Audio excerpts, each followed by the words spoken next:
All right, let's see if we are live. Yeah, looks like we're up and running. Great, let's check on volume here. Mic check, mic check. Great, let's check on volume here. Sounds like we're good there. All right, I'm going to grab a link to this and drop it onto the socials here real fast and do a quick shout out about it, what it is that we got going on here. So normally I'd be streaming a little bit later in the day, but here we are now. I've got some activities that are happening today that's going to prevent me from being around for the rest of the night. So I figured I'd just go ahead and get our stream on in now while we can. Hey, my name's Phil Kearney. I create role-playing games, I illustrate them, I publish them online, and I have been focusing attention on Dungeons & Dragons 5th edition's version of Spelljammer's Adventures in Space that was released by Wizards of the Coast in August 2022. We'd subsequently published a book that you can see here on cover, Spelljammer Combat and Exploration. It is a deep dive into different mechanical systems for running ship combat and exploration, spellcasting, treat all of that. Like most of that stuff happens at the 5-foot scale, with your characters in a 5-foot square interacting with their environment with combat, spellcasting, and exploring their environment. What this book does is, and you can you can check it out here on the DMsGuild. Here, I'll provide a link down here for you if you go into more, and then you go into here.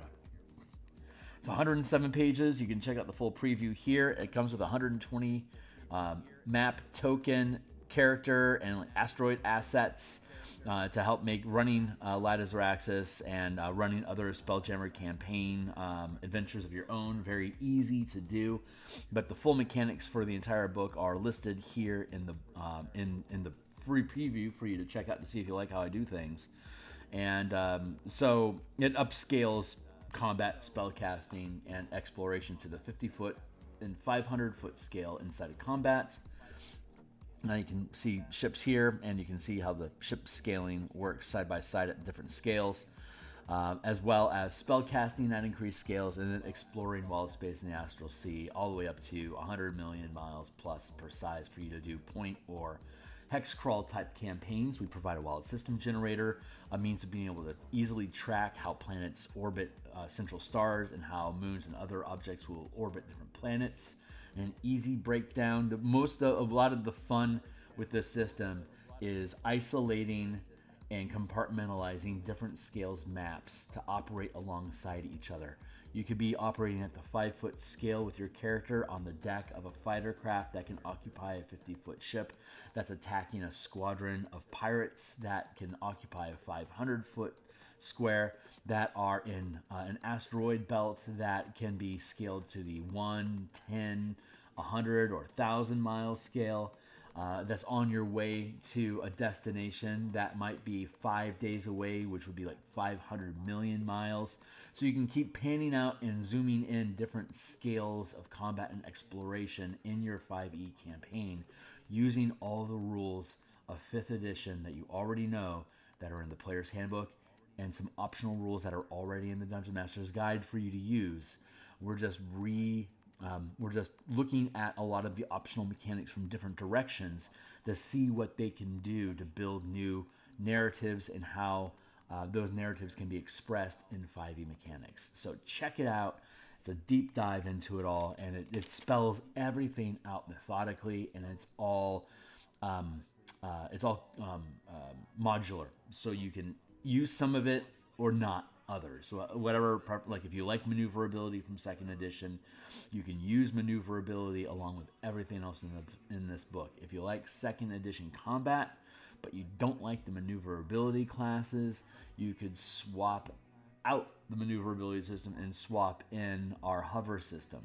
If you like the Astral Sea, but you want to have more concrete timelines, being able to move from one location to another, you can use our Traveling the Astral Sea by familiarity with your destination mechanics that we have, or you could use the Phlogiston rules from 2nd edition. It's up to you. You can add in or drop out whatever you want, but everything that we have in here at the end of the book in Appendix 2 is a full conversion guide for Ladder Axis using all the 80 some odd pages prior to this for how to integrate all this stuff and how it could be expressed through the Ladder Axis adventure that you would already own if you're discontent with Adventures in Space.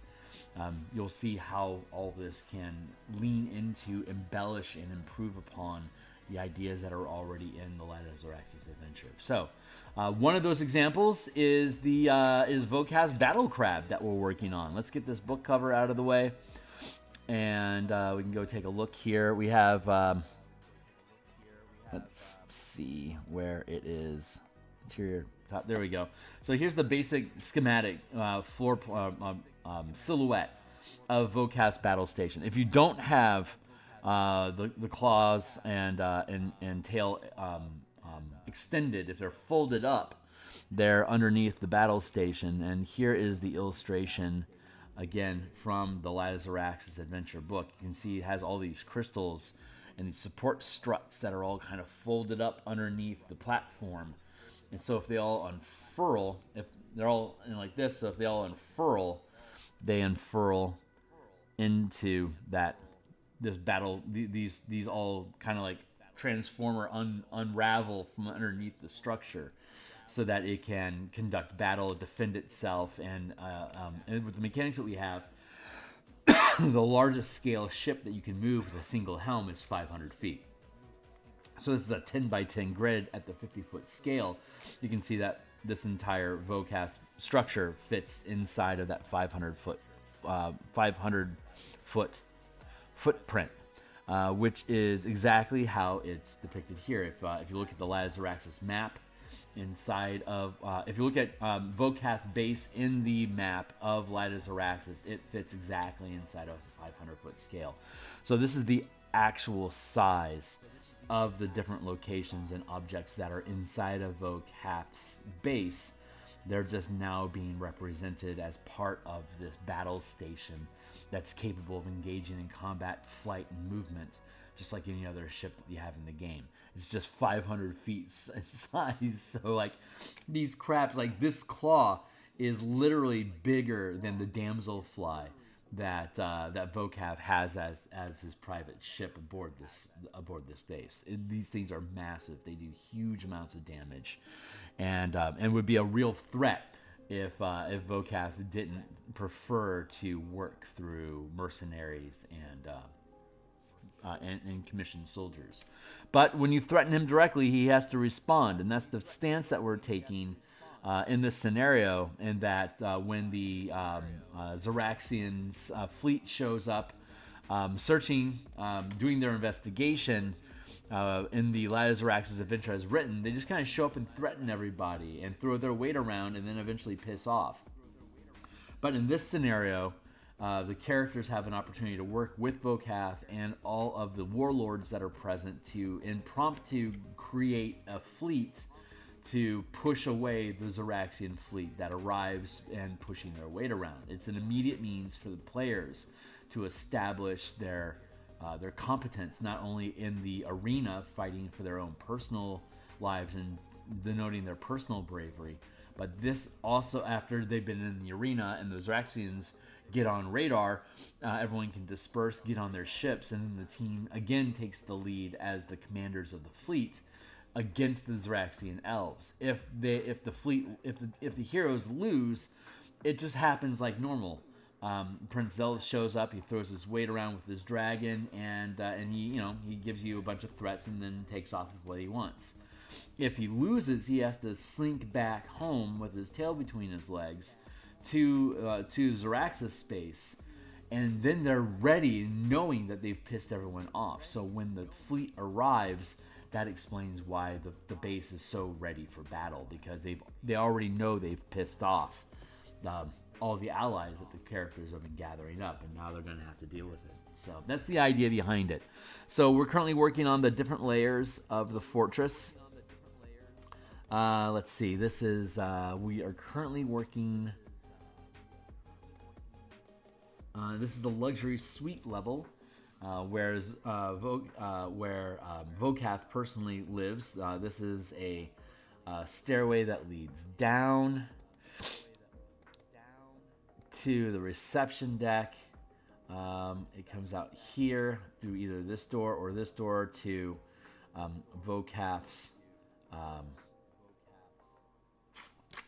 The word we're looking for is his throne. Thank you. Where his throne would sit, and these doors lead up to his private sanctum.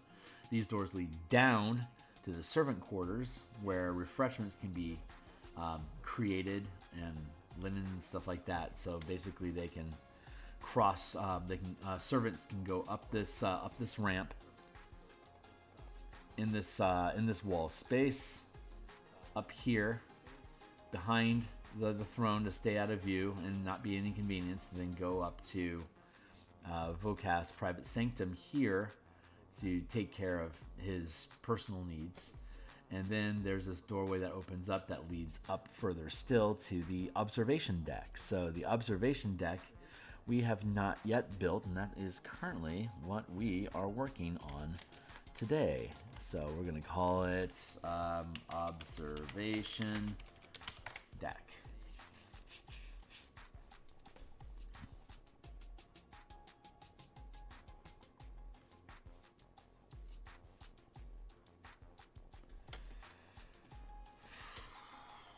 Hey, how about that timely timer? Keeping time. We only got about an hour left right now, so it's gonna be a shorter session than usual. Where's my liquid? Where's my water?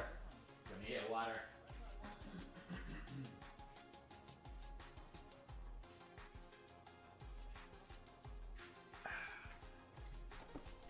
Hey. All right, so let's.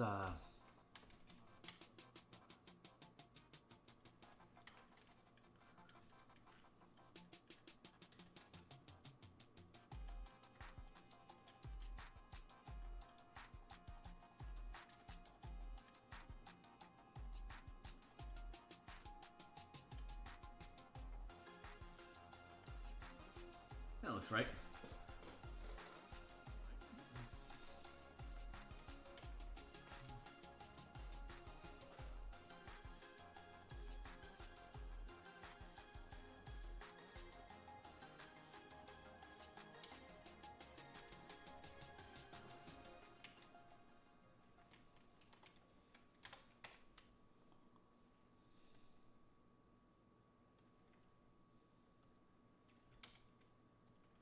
Let's try that again.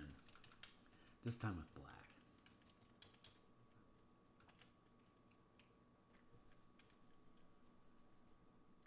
Good. Now we can.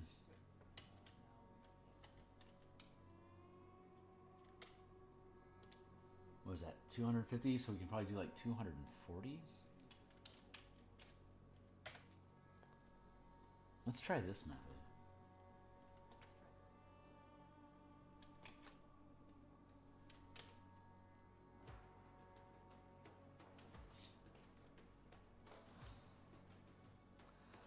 Feels a little thick.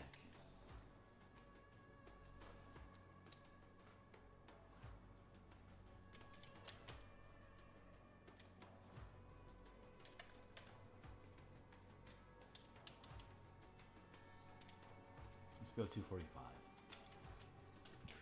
246.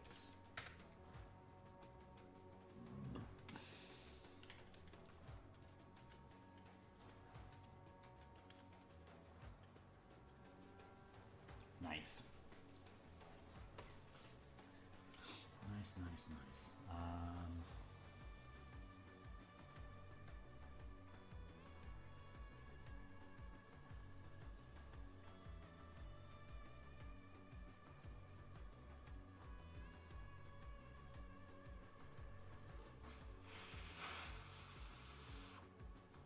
How do I want to do this?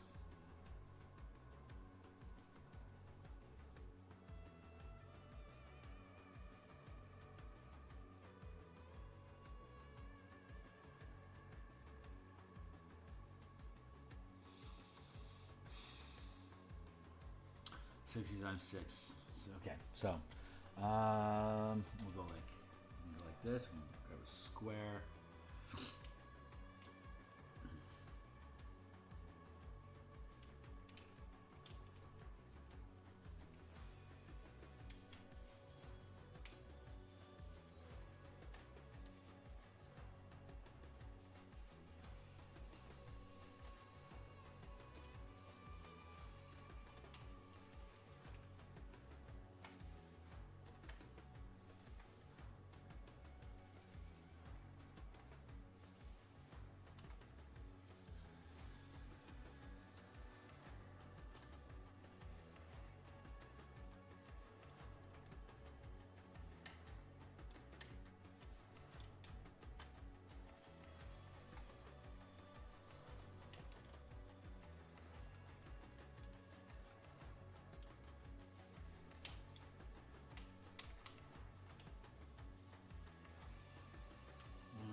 2, 3. 1, 2, 3, 4, 5, 6, 7, 8, 9, 10, 11. Perfect.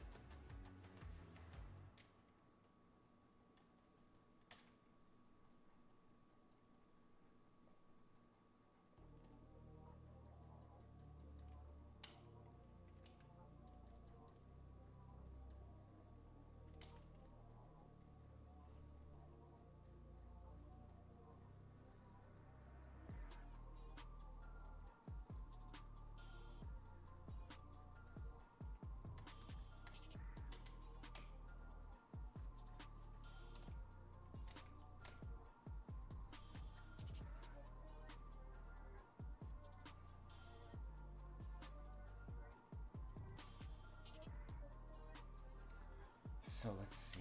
We have that built. That makes for a that's a support, a pillar, right? Easy enough.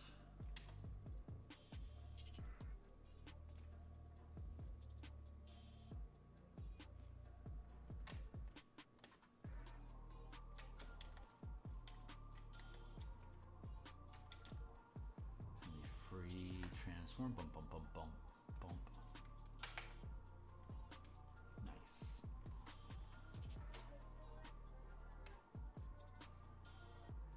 I'm going to duplicate that layer, and then we're going to go free transform.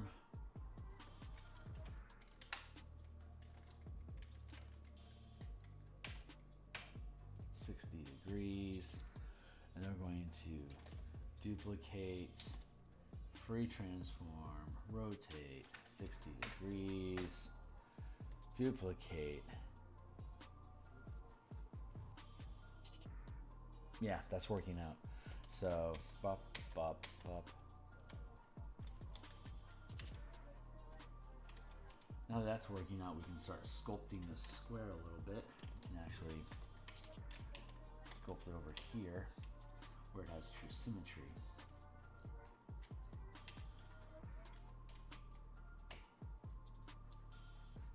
So we can delete that half because we know we can invert it.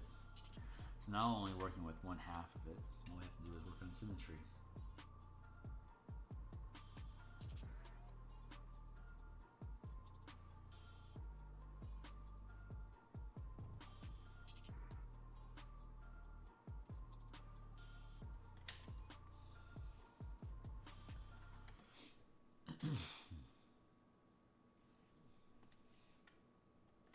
Duplicate that group, and we free transform, and then we flip it vertical.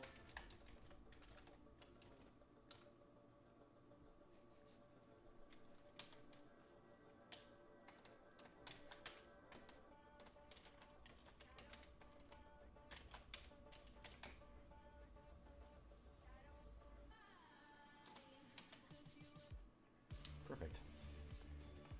Works down, visible, double jow.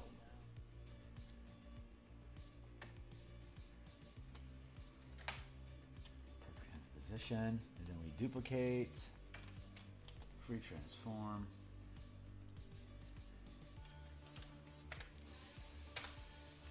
60 degrees, duplicate those layers, free transform, rotate 60 degrees, duplicate, free transform,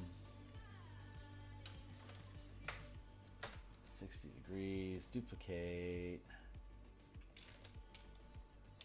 free transform, 60 degrees, duplicate, free transform, rotate 60 degrees.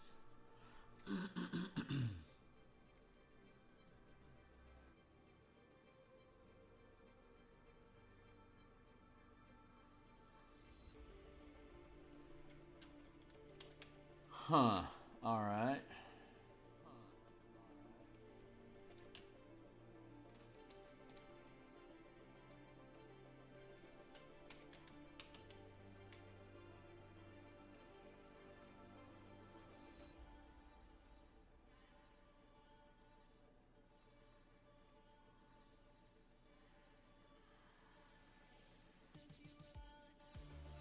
It's very pretty, but we need 20 more.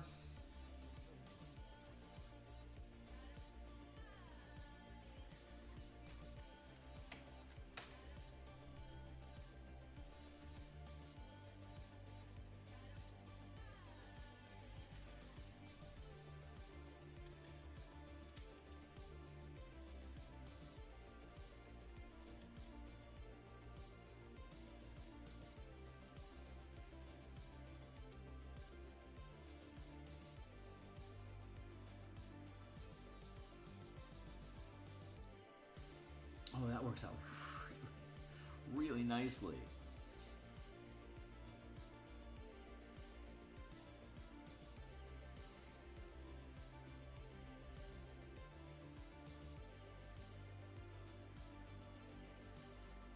Well, I just went deaf in 1 year. This is perfect. So we can...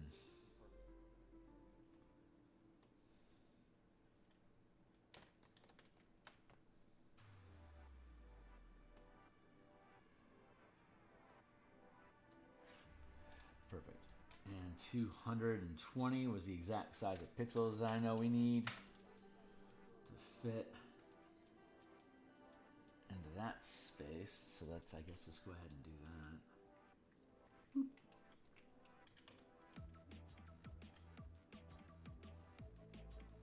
Wow.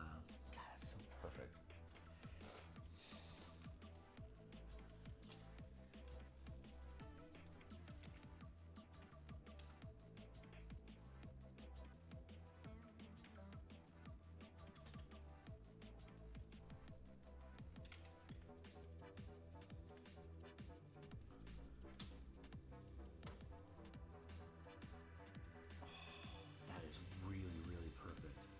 Wow, this is new tech for Phil. He's learning new stuff today. Wow, neat. Let's make another circle here, and let's go to 216. 16.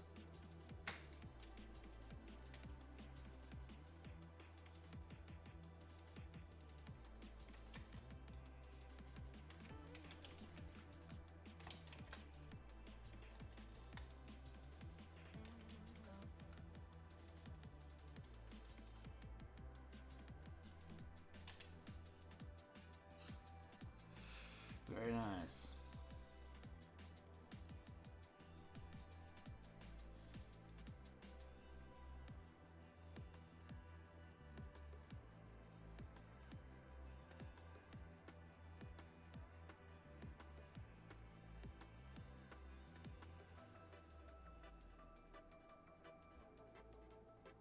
Just contemplating my next move.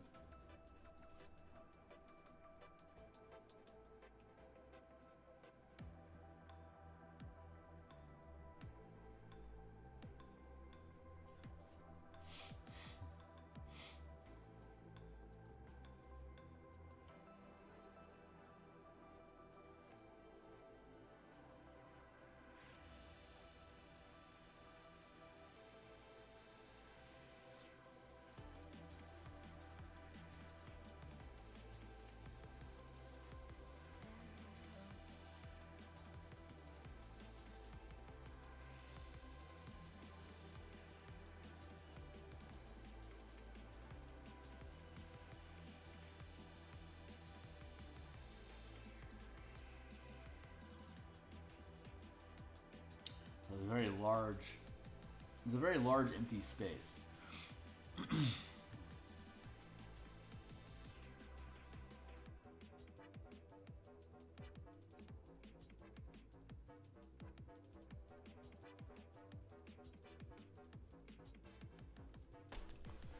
Maybe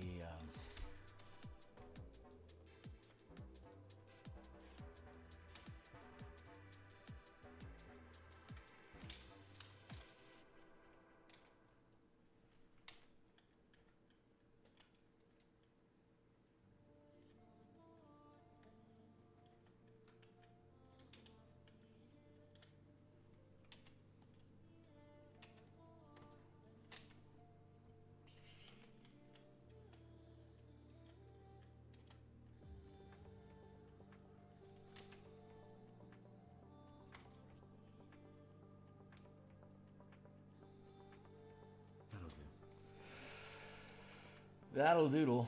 Let's apply that layer mask.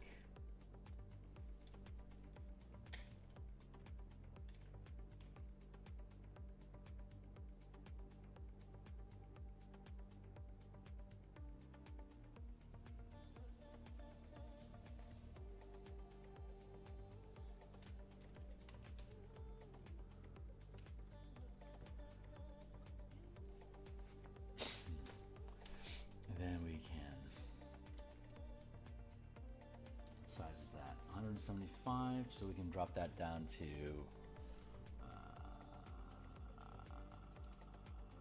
172.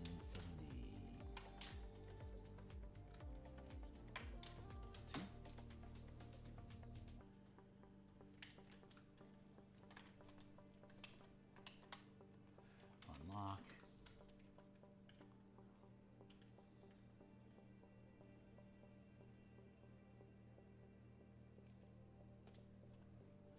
To apply, duplicate, conceal,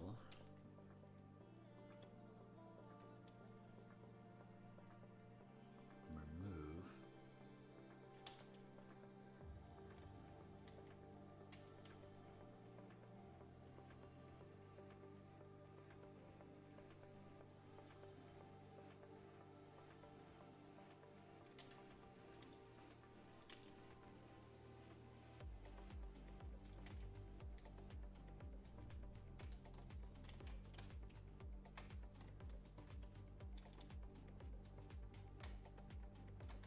mirror, transform.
Just like that. There we go.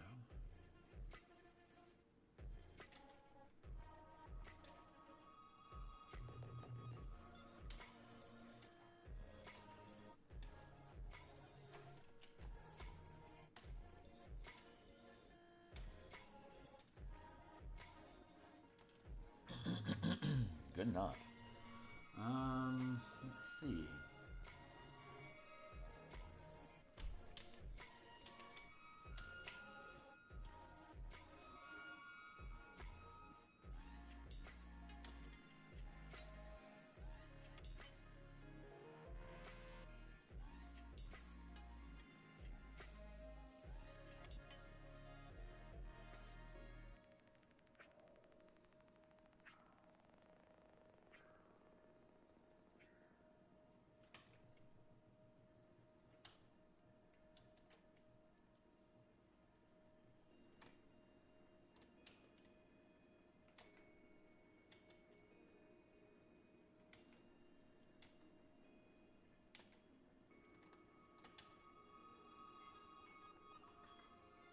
20-minute timer keeping us on pace. Thank you, timer.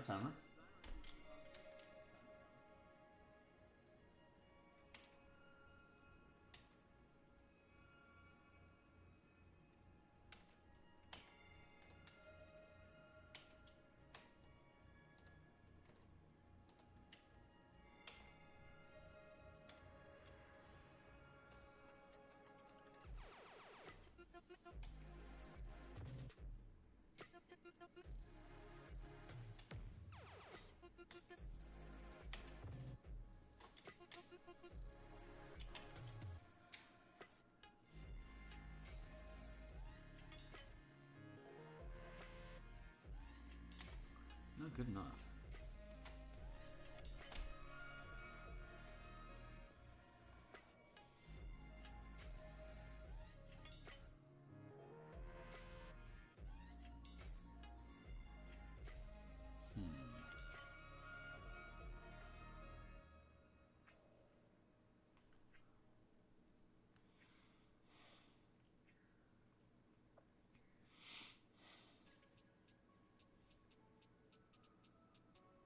The Devil's Deal could fit up here too, couldn't it?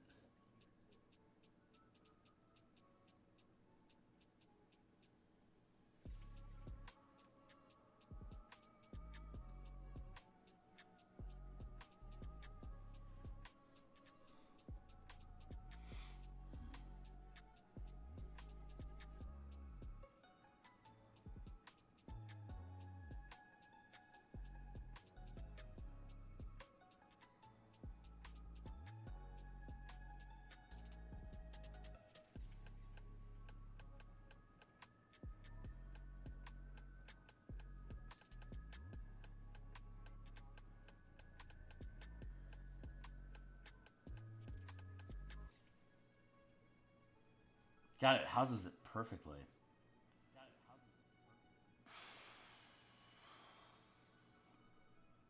Kind of hard not to think about that.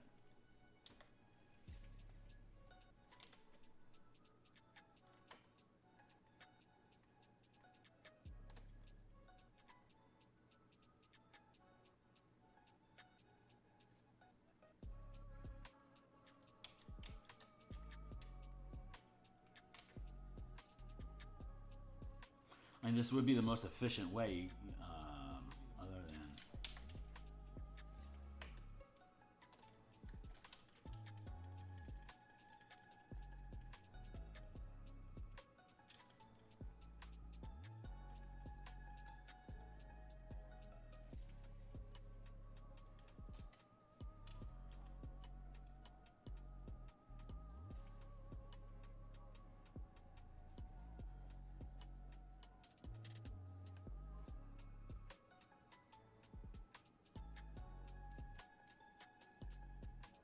That would be the absolute most convenient way to land this craft.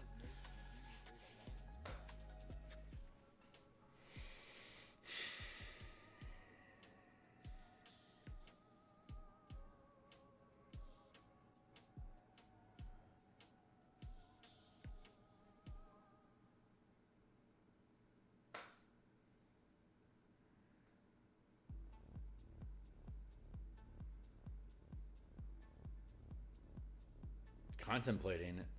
I kind of like it.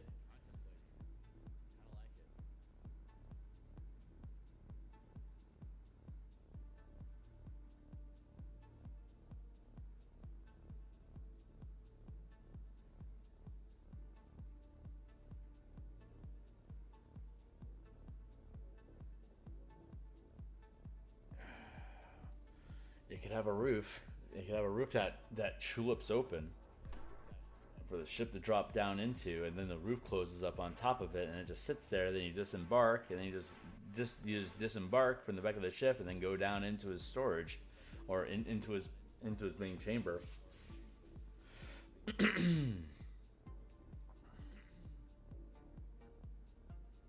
Meanwhile, down the lower deck, if you have supplies to drop off, you can just dump them there before coming back up here.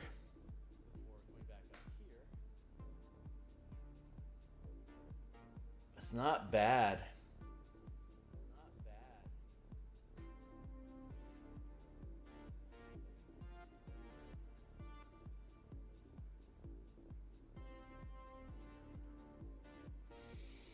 Hmm. Kind of like that idea.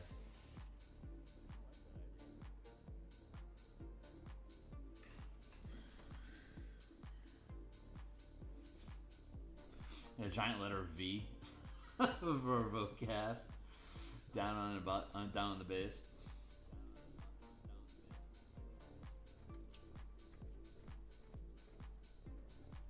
Not a bad idea.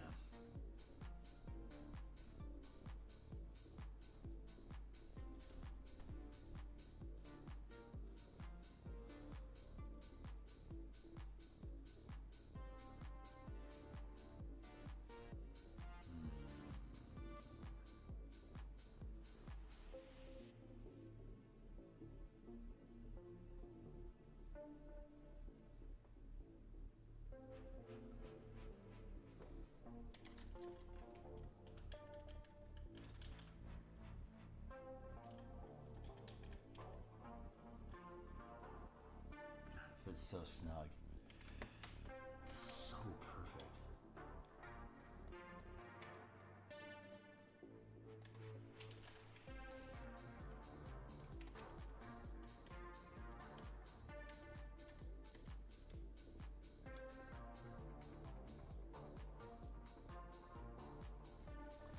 Hey, you really could just drop in. All right, well, I guess we'll make this a...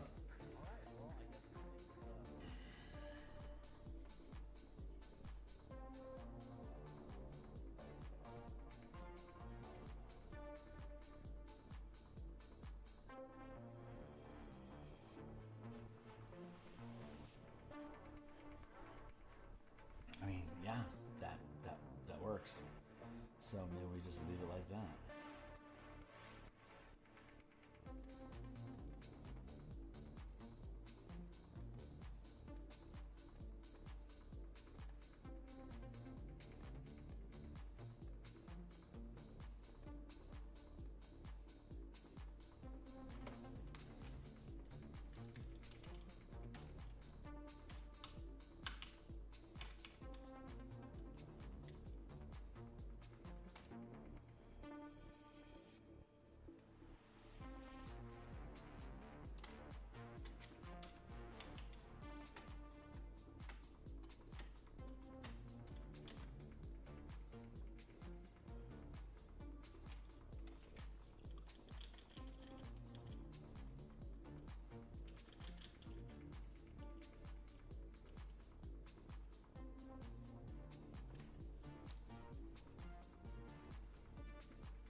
Let's duplicate that.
that. Let's go with this.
That's a secret door.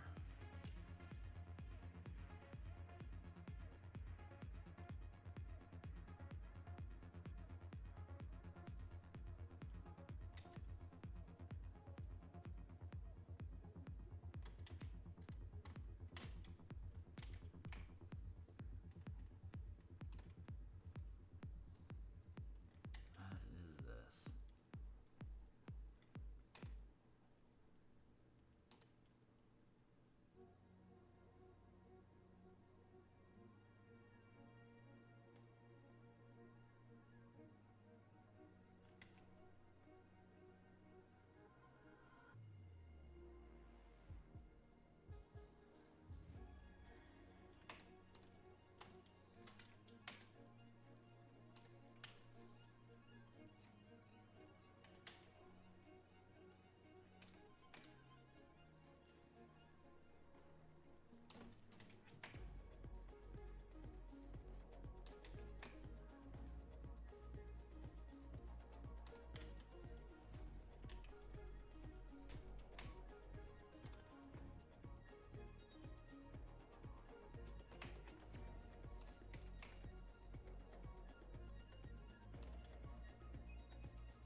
Going to duplicate, transform, do horizontal.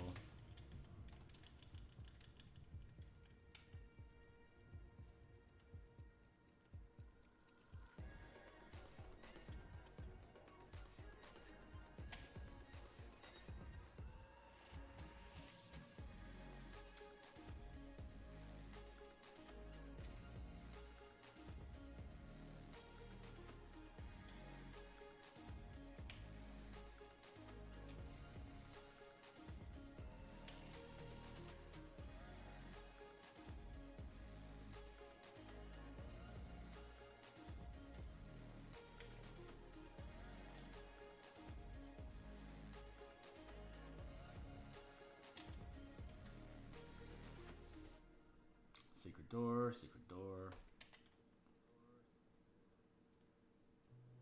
Where is that? There.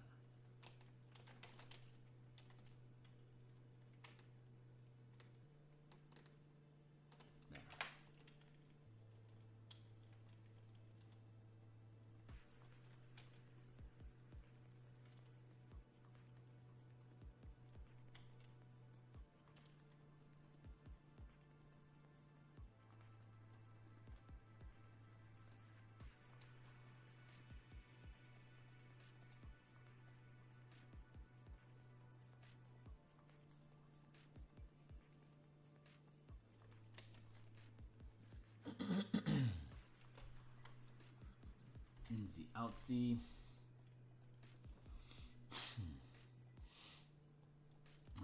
Let's see.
Perfect.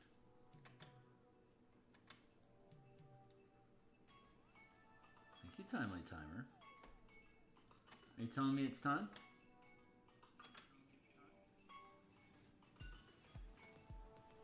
It's getting there. It's getting very, very close to time.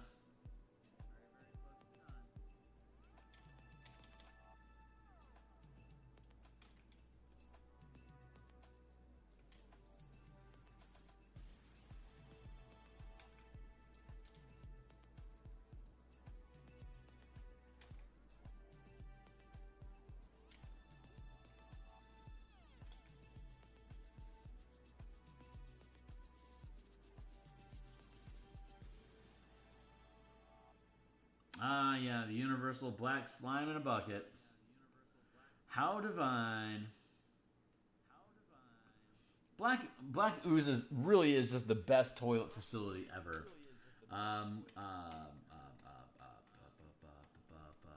Gelatinous cubes are okay too.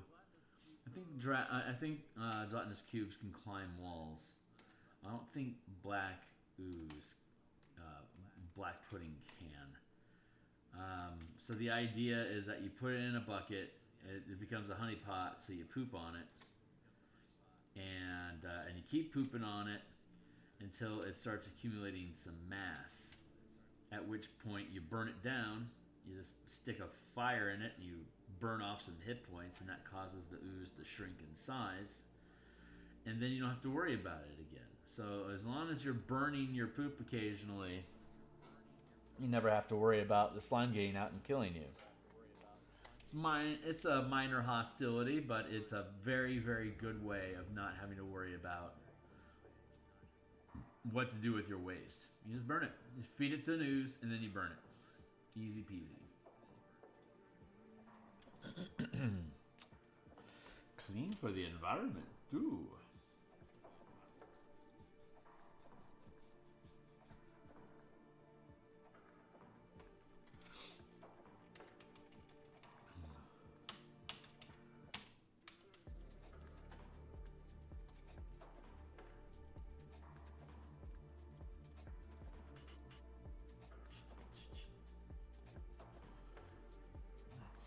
Let's duplicate that.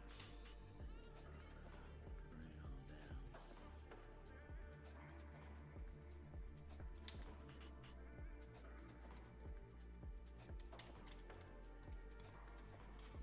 Duplicate.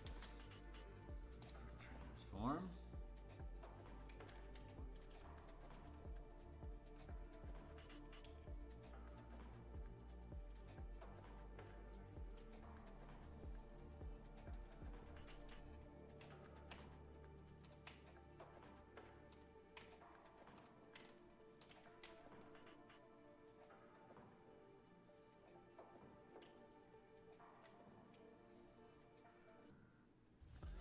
Turn that down a touch.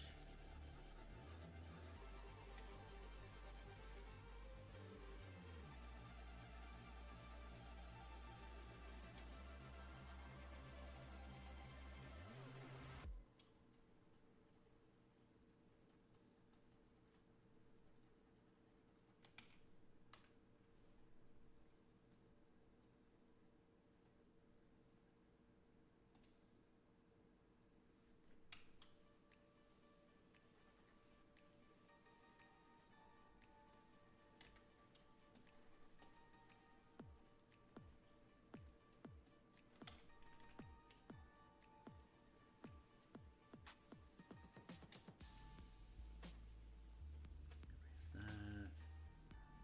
that. Erase that. Erase that.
Bed. Bed.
Now we're just doing furnishings, pretty much. We also have the roof to do. That's true.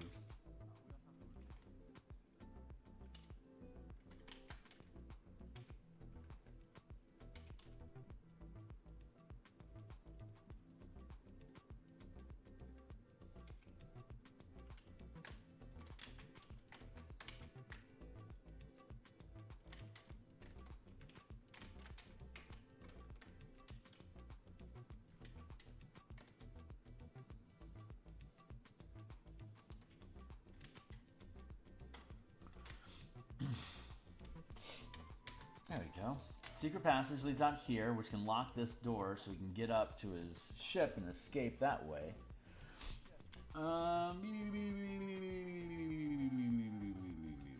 Drop down.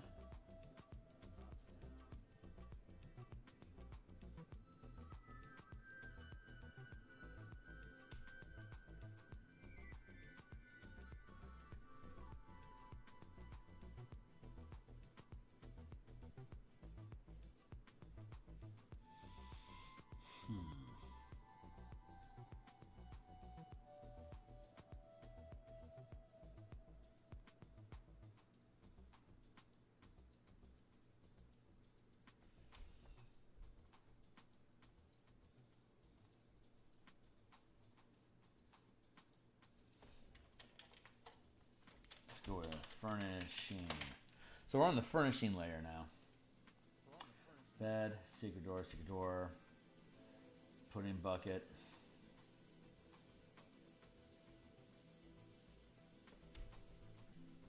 Piano here, or like here, book study.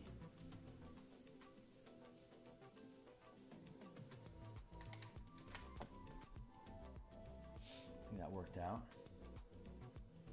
And then top side deck, get the landing.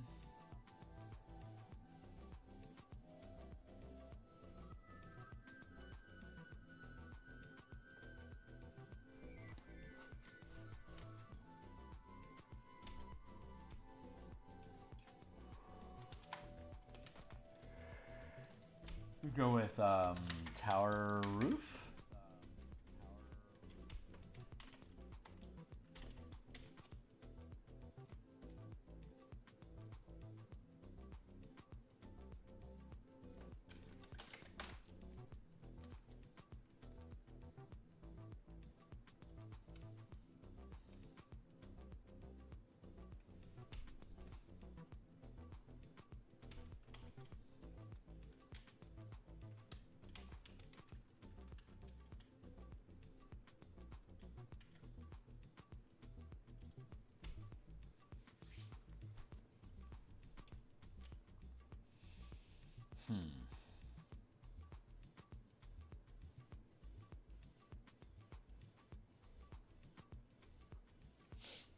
Well, it's 12:35. I've been at it for just about an hour. This is probably a good place for us to stop working on the roof. So when we come back, we'll be back tomorrow at lunch, similar to this, and we'll build out the rooftop for this, and then we'll go back down through the structure and start putting in more furnishings along the way. And when we get down to the underbelly and finish the furnishings, then it'll all technically be done. So then we'll be able to start working on the actual combat challenge of the war crab, the battle crab, as well as the allied fleet against the Star Moth squadrons that arrive. So it's 12 squadron ships versus 8 allied ships plus Vocath's base. So it should be enough to be able to push the party away.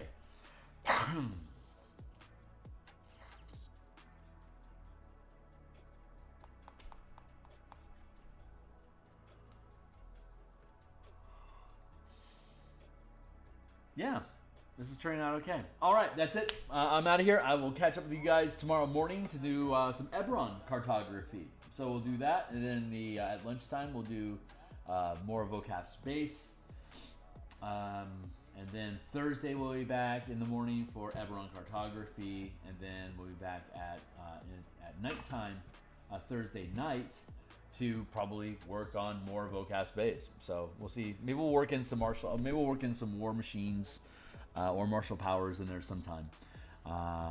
Yeah. So I'll see you guys on the other side. Laters.